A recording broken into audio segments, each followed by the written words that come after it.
Mag ready.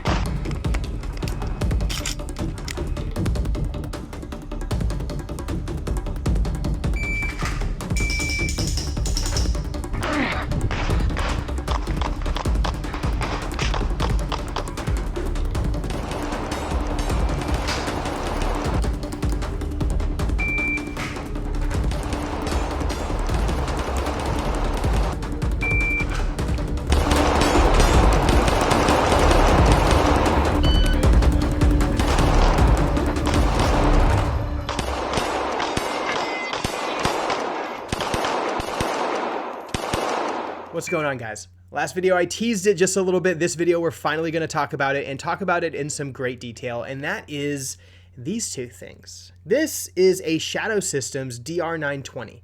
It's a Glock 17 clone, and this is a 3D printed handset to be used as a virtual reality training aid with a simulation called Ace VR.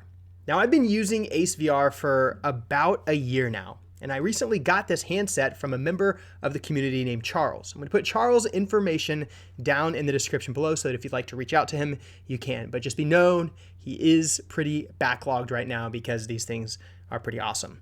In this video, I want to talk about Ace VR, what it is, how much it costs, whether or not it's right for you. And I want to disclose up front that for the duration of this video, I am going to be shilling pretty freaking hard for Ace VR, but it's because it's a product that I'm really passionate about. It's a product that I use almost every single day.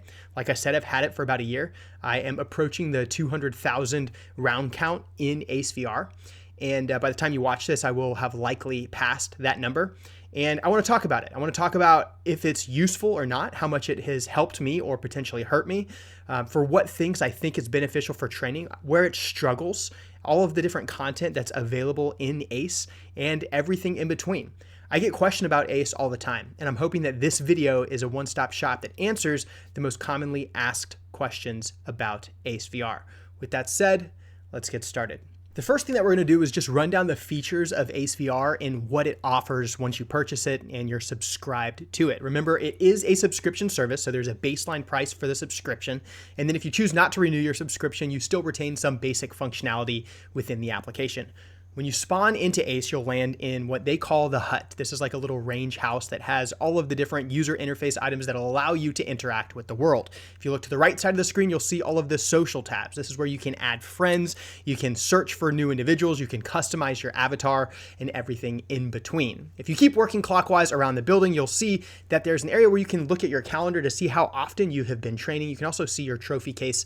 If you successfully complete an entire season within a certain rank, you'll get a trophy at the end of the season. You also get different badges for participating in different things. You'll also see your round count. That's how I know that I'm approaching that 200,000 round count mark. And if you continue working clockwise around the hut, over in the corner, you'll see a description of the way the Ace ranking system works, as well as a description of the current season and what is going on in the way of news. You'll also see your gun rack. On your gun rack is all of the different handguns that you have customized. And over the last year, Ace has partnered with a ton of different manufacturers of firearms and optics and training, including Shadow Systems, CZ, SIG, Staccato, and more. In all likelihood, the gun that you compete with or carry is going to be featured in some form or fashion in Ace. You can customize each gun individually by going over to your gun workbench, and you can purchase different optics, different magazines, different sights, and then equip them to your various guns, save those configurations, and then put them on the wall. And when I say purchase, you're using an in-game currency to purchase this stuff. So this is not like an out-of-pocket expense. And periodically, they'll even offer you free stuff. Right now, I have a free gun unlock available. In my case, I've been using the Shadow Systems MR920. This is a Glock 19 clone, but it's quite similar, of course, to the form factor of a Glock 17 or the Shadow Systems DR920, which is what I compete with. And it's nice to have that Shadow Systems DR920 feel in my Glock 17 handset and also see that same form factor in the game. It gives me a consistent grip angle. It makes it all feel quite immersive. Once you've selected the gun that you want to use and you determine what you want to go do, you can then dive into the front panel, which is how you navigate most of the world. Choose which world you want to go into, whether it's the desert or the forest or the berms, and all these different virtual environments that you can go shoot in. And then you can start looking through the various experiences that you can go out and train on. They've recently added a filter section, which allows you to filter the various stages and drills by the type of skills that they target, from whether or not a reload is required, if there's no shoots in the mix, if it's emphasizing transitions or speed, or if it's easy or hard. You can even sort by newest or by your favorites, by whether or not it's a featured USPSA classifier. And remember, if it's a USPSA stage and it's an official classifier, they've actually gone in and measured and recreated that exact same classifier in Ace VR. This is extremely valuable for competitive shooters like myself, so that we can continue to practice these classifiers, which are common barometers of skill that are used across the sport. The drills section also features what they call series. A series is basically a mini match, whereas if you were to go into a traditional drill and shoot it, it would be a one and done kind of thing. If you go into a series, you play a series of drills in order from start to finish without being able to stop and modify your performance, and your total score is calculated at the end based off your performance in each individual stage. In this way, it mimics kind of some of that match pressure in a match setting and requires you to be consistent, not just excellent on one stage after repeating it dozens and dozens of times. In addition to drills, they also have an area called thrills, and the thrills section is where basically everything else goes. And they've recently added this practice range, which allows you to put 3 targets out in front of you with a little piece of tape at the high A zone, as well as in the credit card A box on the head, which gives you a visual reference point so that you can transition from target to target. You can choose where you want these targets to be, near, far, and then run whatever drills you want in the game. It's also worth mentioning that Ace features a little timer. This is just one more of those assets that go into helping you track your analytics, your performance, your speed, your splits, your draw time over time, so that you can really see how hard you're pushing yourself and whether or not you are improving after many, many rounds in Ace. Not shown in this video, but also a critical component to Ace VR is the multiplayer feature. Ace has a thriving multiplayer community. You can jump in Discord and play with people pretty much anytime, day or night. You can join an existing multiplayer lobby. You can start your own multiplayer room and invite your friends. You can set it to public or private and share that code with your friends so that they can join you. And each week, Ace runs a community match where you jump into a multiplayer room, shoot the match stages in the correct order, and at the end of the week, they pull those stats and publish the results so you can see where you stack up against the community. We've already discussed the thrills and the drills portion of that front dashboard. It's also worth discussing the skills portion of that dashboard. The skills section has some useful stuff in it, particularly for beginners, but there's also some new stuff in here that I've been using quite a bit. My favorite is the transition skill builder. This transition skill builder puts you face to face with a center start plate that immediately upon engaging pops 2 adjacent IPSC style, USPSA style silhouettes that pop up and have to be engaged rapidly. The transitions get wider and wider over time, and the amount of time you have to engage both those targets continues to reduce over time until you hit your failure threshold and you simply cannot move fast enough to make the time hack. I've got up to level 6 or level 7, and after that it just becomes extremely difficult, and it's really kind of driving me to perform at the threshold of failure, and I can see my consistency dropping. So that's kind of your crash course in what Ace has to offer, but it doesn't really do anything to describe whether or not it's useful or how I use Ace on a day-to-day basis to prepare for matches and improve my own proficiency. It's also worth mentioning how much it costs. And this is where people tend to get a little bit upset, and rightly so in my mind, because Ace is not an inexpensive thing. So let me just give you the prices. It has a monthly subscription cost of $19 per month. You can also choose to pay it at a yearly rate of $168 a year. That comes out to about $14 a month if you were to divide it over 12.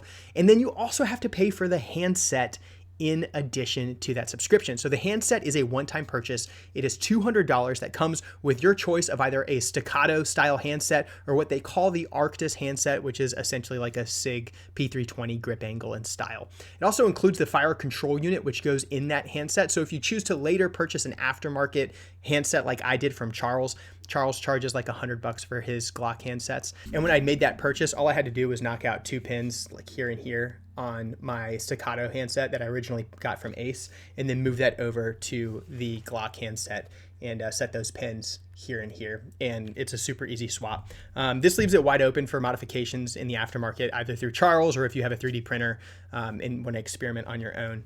And yeah, so that's kind of what it costs. So $19 a month, $168 a year if you choose to pay it yearly, a $200 handset, and then of course you also need to have a VR headset. A VR headset is not included with the purchase of Ace. It'll run on a Quest 2 or a Quest 3 If you don't have a headset and you're jumping in for the first time, you can get a used Quest 2 now for like 200 or 225 bucks, depending on where you're looking for it, or a new Quest 3 from 500 to 800, depending on which model you're getting. I highly recommend the Quest 3 for two reasons. One, the field of view is superior. The lenses are superior. It runs smoother, it has more processing power. So you're just going to get a better looking and feeling performance. And then importantly, it also has augmented reality full color pass-through. Ace has a couple demos using full color augmented reality pass-through right now. Imagine like you see the physical world and you also see virtual objects in the world. So you can train in your garage, you'll see your garage, but then you'll see targets popping up in the virtual world in your garage. It's very cool. I would say that like right now it's very much in a testing phase. I suspect Ace is going to lean hard into augmented reality going forward, and you're gonna have to have a Quest 3 to experience that. So if you're into augmented reality, if you want the higher performance and the better visuals, unfortunately, a Quest 3 is probably the right way to go. Now, Ace does have some discounts available if you are a law enforcement officer, a service member, or a first responder. I think it's a 20% discount, which is pretty significant. And there's information about how to apply for that discount over on their websites. If you purchase from a shill like me, you also save some money. If you use the code PAIRS, PAIRS at checkout, you save 20 bucks. I get a kickback from that as well. And that's all well and good. You guys don't have to use my code. There's a lot of other great creators who, would love for you to use their code too. I do this legitimately because I believe in Ace and I'm using the hell out of it. And I get asked a ton of questions about it and I'm eager to share it with you guys. So if that's what it costs, and we know generally what the contents of this software are, let's talk a little bit about the hardware. So as I said, they'll ship you either a Staccato style handset, and this is a licensed Staccato product, or they will ship you a Arctis handset, which is essentially a SIG P320, which, they can't say that because I don't think they've locked that partnership in, but it's kind of what it is. And once you get it, you'll be surprised whenever you pick this up. It weighs probably 30 ounces. I mean, it's real similar to a real firearm, and it's pretty impressive. And I trained with the Arctis for a long time, and I trained with the Staccato for a long time, but I compete with that Shadow Systems DR920. So clearly I want something that is similar to this to train with, just because the grip angle, the ergonomics all feels very similar. It's helpful to have something that feels real in my hands, which was my justification for purchasing the Glock replica handset. Some considerations here. I chose to get black. That might not have been a good idea because it kind of looks real-ish, even though it has some orange controls on it. And if I was to go outside and train with this all the time, I might get shot. So that's like not necessarily smart on my end, but I think it looks really cool and I like it. Also worth mentioning is this is like 32 point something ounces. It's almost the exact same weight as a loaded Glock 17.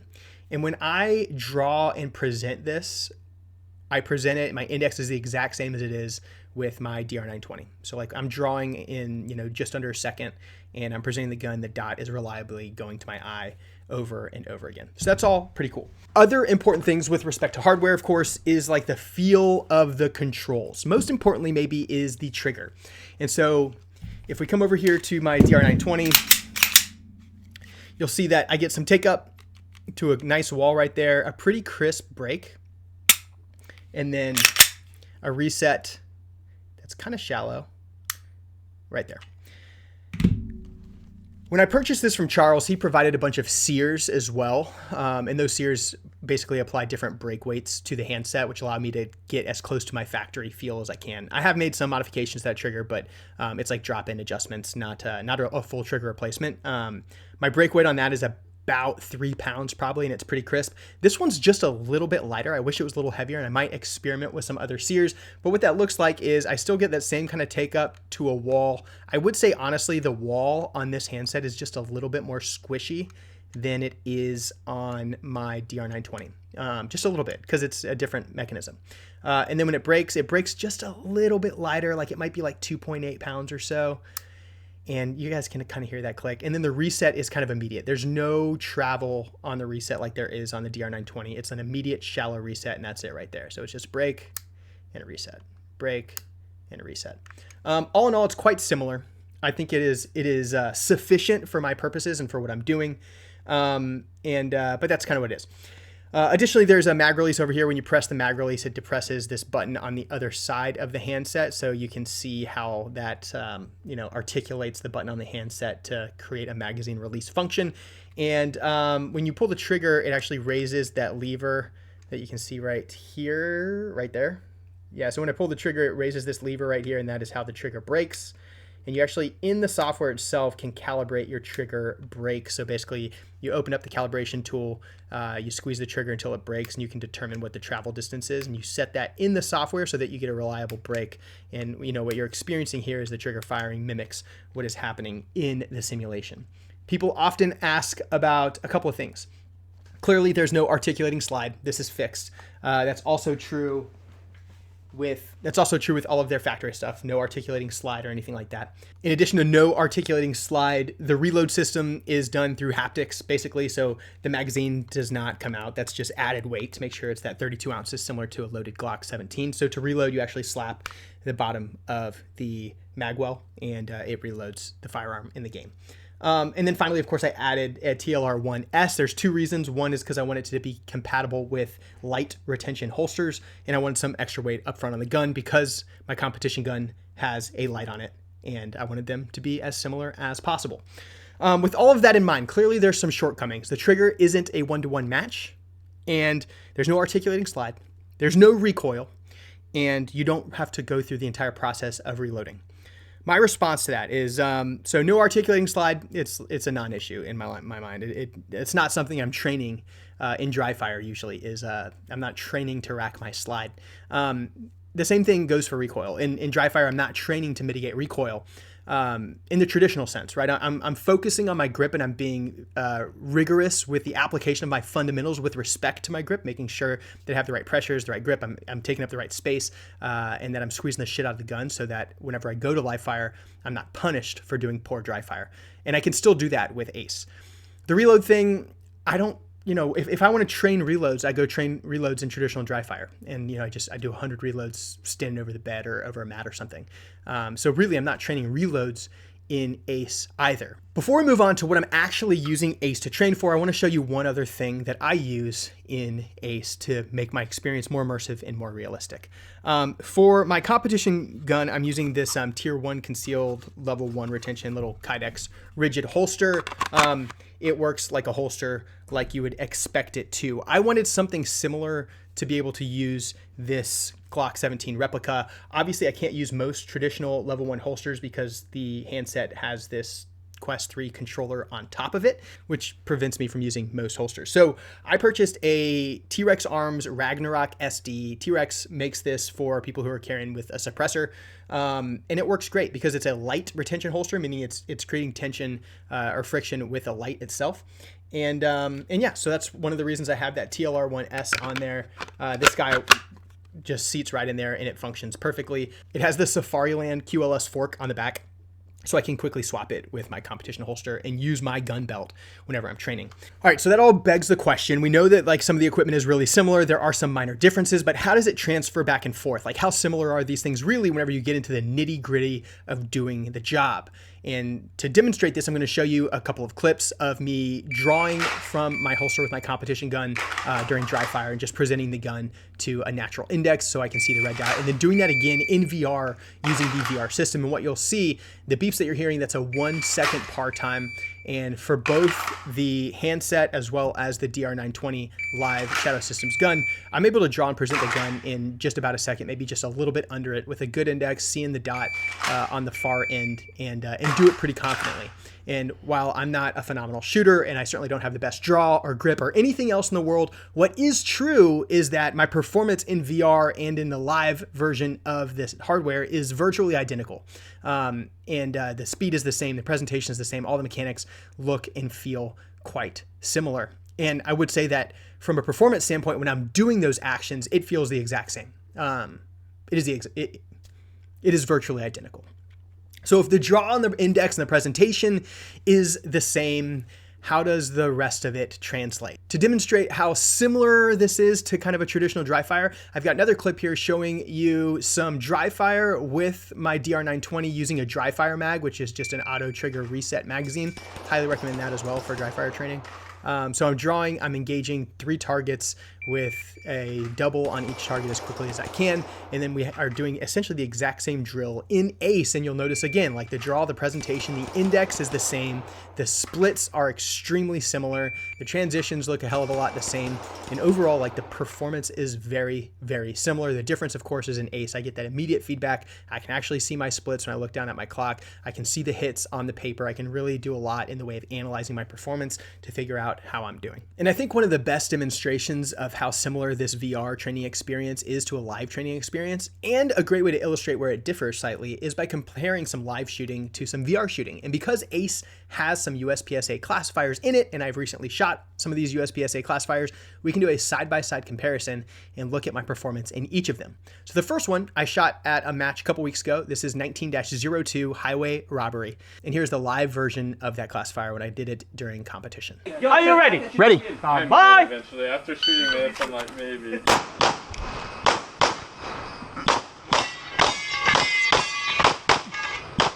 So that is a pretty high level performance for me, frankly, on that classifier. I'm not a phenomenal shooter. I'm decent probably, but I'm certainly not phenomenal. I'm not a grandmaster shooter or anything like that. So my performance in that live environment at that match on highway robbery was pretty dang good. That's about as good as I can shoot. Here's what it looks like in virtual reality. Stand by.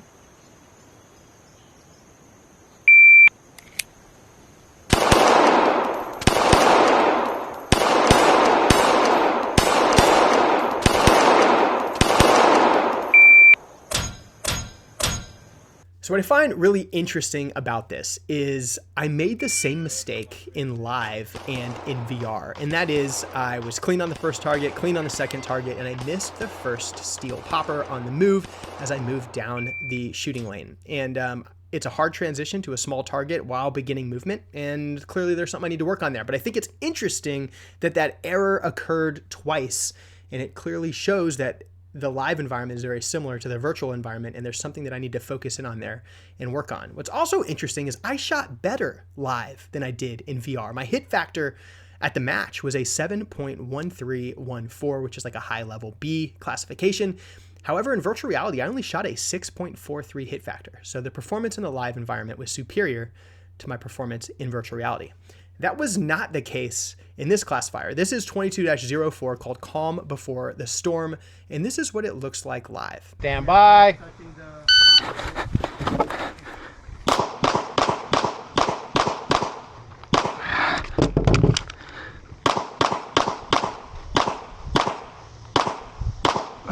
Finished. Unload.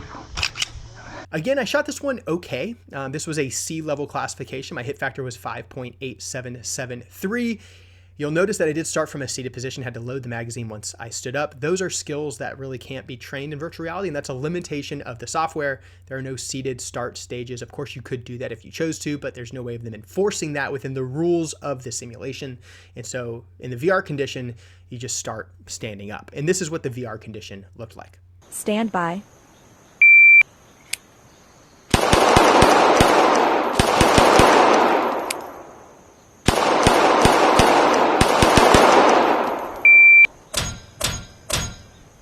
VR condition, I shot an 8.41 hit factor.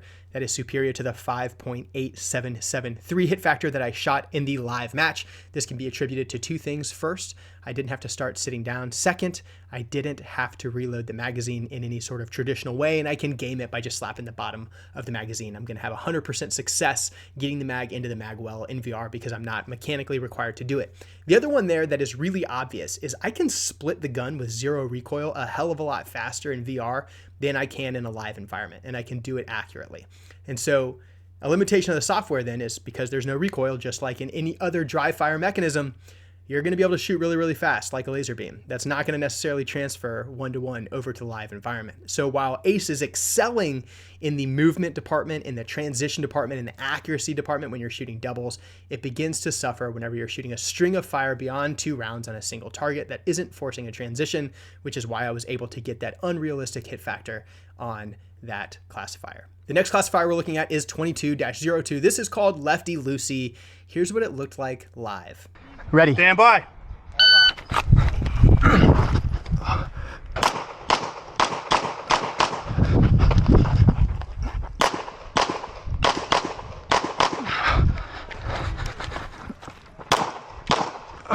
Come on. If you are finished, unload and show clear. If clear, hammer down, holster. Range is clear. So not a great performance in the live environment. My hit factor was a 4.3921. Again, that's like a C level classification. Not great. It was also the first time I had ever shot that classifier and the first time that I had ever shot with my weak hand and my weak hand only in a match environment. And it is something that I am terrible at and I need a lot of practice at. If you look at my stage plan, it wasn't great. I engaged the targets to the front very last. I saved those because they were very close and I wasn't confident in the ability to shoot with my offhand, so I saved them to the end. In VR, I shot the stage how it's quote unquote supposed to be fired, and that's what this looks like. Stand by.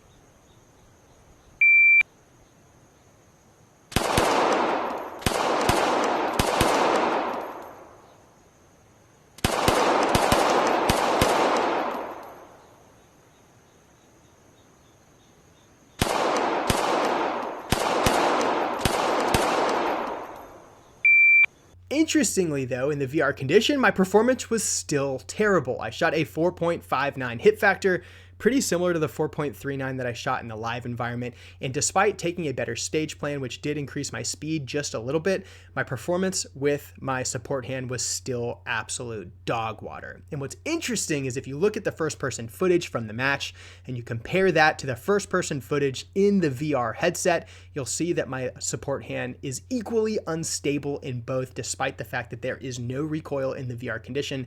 That dot is moving very similarly. There's a lot of wobble. It's not stable. I'm not confident, and it's very obviously something that I need to work on. So I think that those three classifiers do a great job of demonstrating how ACE can compare to a live environment and give you an idea of, the similarities and the differences in that regard. So we've talked about ACE as a software and what it offers in the way of content. We've talked about what it costs. We've also talked about the hardware that you can use in conjunction with the ACE VR Sim.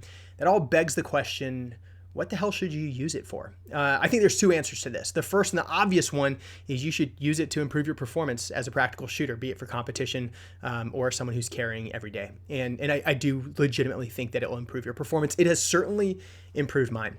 I think that it excels as a vision trainer. You'll notice that in virtual reality, you're seeing a 2D screen whenever I show you footage, but in the headset, what's being rendered in my right eye and what's being rendered in my left eye is slightly different, and it mimics the stereoscopic vision that we have as human beings, where our eyes aren't, like a cyclops sitting right on top of each other. So we're getting some depth in real life, and that same depth of field that you experience in real life is simulated in VR. So you get this perception of distance, which allows you to train your vision and rapidly transition from target to target visually, get your eyes out in front of the gun and get the gun to the next target.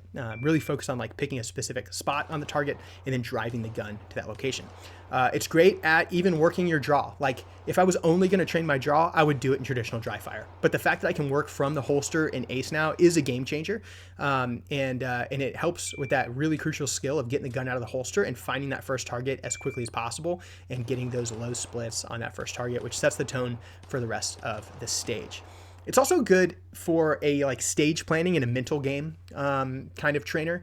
And I think that's true because there's at this point dozens. I mean, there must be near 100 stages in ACE right now. And they're publishing new updates every 2 weeks. I mean, it's constant. And they're constantly coming out with more collaborations and more stages. And so while I think I've probably shot all the stages in ACE, I certainly haven't mastered them. And so I'm constantly coming up with new stage plans, thinking about efficiency and the best way to attack them.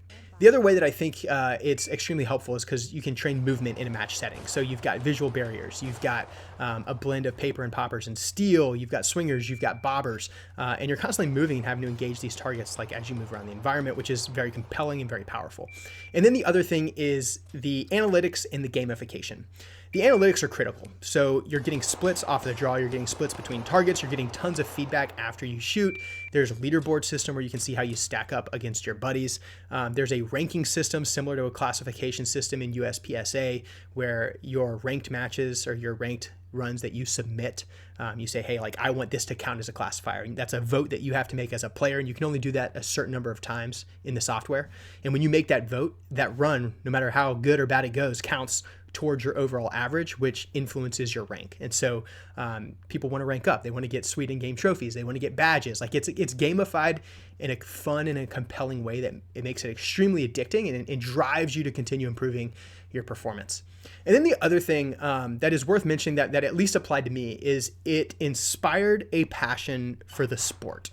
That may or may not be important to you. I think it should be important to all of us who like practical shooting as a sport, and we want to see it grow. Because it is a gateway drug for new shooters. I have a military background. I've served for over a decade and spent a lot of time in special operations, been shooting my whole life, thought I was a good shooter until I started competing. Even in the special operations community, growing up in that environment and shooting with those guys, phenomenal shooters, don't get me wrong, but there's levels to this shit. And in a proficient shooter in special operations compared to a high level competition shooter, it's a different game for sure. It's a different game, but competition shooters are faster, they are more accurate, and they're going to win a shooting competition. That's what they're good at.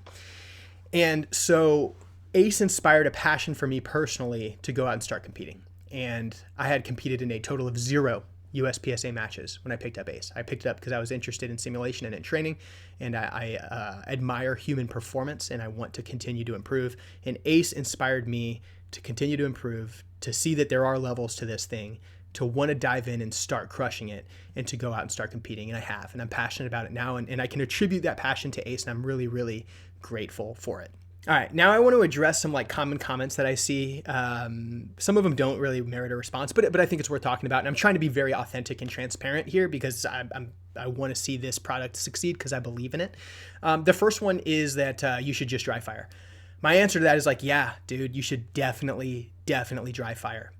ACE is not a dry fire replacement. It is not a live practice replacement. It is a supplement. It exists somewhere between dry fire and a practice range session. You can practice things in ACE that you cannot practice in dry fire, and you should use ACE for those things. If you want to shoot 50 different stages in 30 minutes, and you want to practice transitions on 50 different stages that are different every single time, and you want to track your analytics on those transitions to see if you're driving the gun right, to see if you're arriving to a specific point on the target, ACE is superior to dry fire at doing that. If you want to practice your draw, if you want to practice with your no shit real world equipment because you really want to make sure your index is locked in and solid, if you want to practice reloads, all those things should be practiced in dry fire. ACE is not designed for those things, and dry fire is superior. At this point, I'm splitting my dry fire, my ACE training about 50-50. I'm dry firing a little bit every day. I'm in ACE a little bit almost every single day as well. I think that they benefit me differently, but equally, and they are very powerful when used together. So ACE is not a dry fire replacement. Second thing I hear a lot is hey man, just go, buy an adapter for your Glock and go shoot 22 LR. It's cheaper. I think that's a stupid comment. Most of us aren't going to buy 200,000 rounds of 22 LR, and most of us don't have a range in our backyard. We can't shoot 22 LR in our living room. So yeah, I understand the point that folks are trying to make with those comments. I just disagree with them, and I think it's silly. The big one, of course, that everyone says is that it's expensive. And yeah, guys, I do. I think it is expensive. I don't think it's cheap. I think one of the challenges of looking at the cost of ACE is we're inclined to compare it to video games. I don't think about ACE like a video game. I think about it as a training subscription. I think about it like a gym membership. I think about it like a subscription to Mantis Laser Academy. I think about it like paying to go get coached if I'm going to go to their range for a weekend and spend $500 to get coached by a grandmaster who's better than me. I think it falls into that category. It is not a traditional video game. The subscription model kind of sucks. I get that, and that's a tough pill to swallow. And there's no good way to justify it. And the value proposition is going to make sense for some folks, and it's not going to make sense for other folks. And I think that's totally okay. If it's out of your price range, or if you're not willing to get a subscription, no hard feelings. I totally get it. There will probably be alternatives one day that are on par. Right now, there aren't. But I get it. I think that the price that they are asking is fair for what I have received in return. The hardware is phenomenal. Paying $200 for a handset up front, that sucks. It's steep. I get that that's challenging. The reason I think they're charging that lump sum payment up front for the handset is because they know there's going to be a huge aftermarket for this thing. And so they're forcing people to buy a handset with their initial subscription to recoup the cost that's going to happen, because people are just going to go, get aftermarket stuff and make modifications. And it would eliminate that revenue stream entirely. The reason for the subscription model is because it's a live service. They have a development team and they're producing new content constantly. They've got plans that are, years and years long. This is going to be around for a really long time. It's already grown significantly. If you just look at the changes in the last year, it's been absolutely absurd. And I think it's going to continue to grow. And for that reason, if you're paying for a Prime subscription, this is way more valuable than a Prime subscription in my mind. This is way more valuable than a Netflix subscription. It is way more valuable than whatever other random ass subscription you've got buried that you might not even need. If you can skip buying a case of beer once a month to pay for Ace, in my mind, it's worth it. But that is also just my opinion. I am biased. I do love the product. I have found a ton of value in it, and I hope that this video has at least done something to help you guys learn a little bit more about Ace. I'll be watching the comments closely. I'm obviously eager for feedback. I'm happy to answer questions in the comments as best I can if I can keep up with them. And I know that this is a divisive subject for some reason, and there's a lot of naysayers, and that's totally fine. I think that when we look back on the advent of this technology in a couple years, it's going to speak for itself. And, I look forward to that. So if you guys enjoyed this video, like it, subscribe to the channel for more stuff like this. Leave a comment down below. I look forward to chatting with you guys. And if you want to buy Ace and you want to send me whatever kickback it is that they offer me in return and save yourself a little bit of cash when you make the purchase, you can enter code PAIRS at checkout. Thanks for watching. I'm Controlled Pairs, and I'll see you guys in the next one.